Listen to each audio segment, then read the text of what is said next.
The Bird Feeder by Jennifer Waters.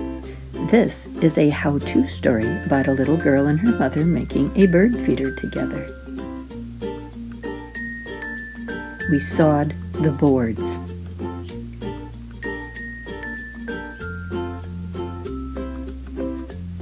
We hammered the nails.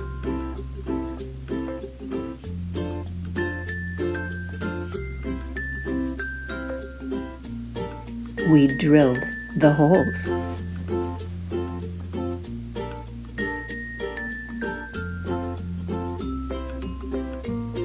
We tightened the screws.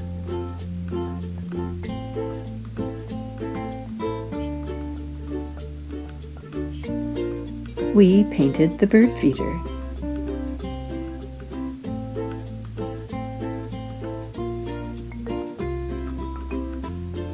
We hung it in a tree.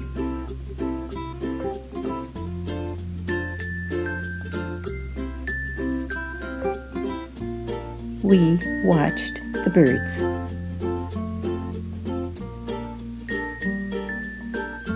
Can you go back to the beginning and read the story by yourself? The Bird Feeder.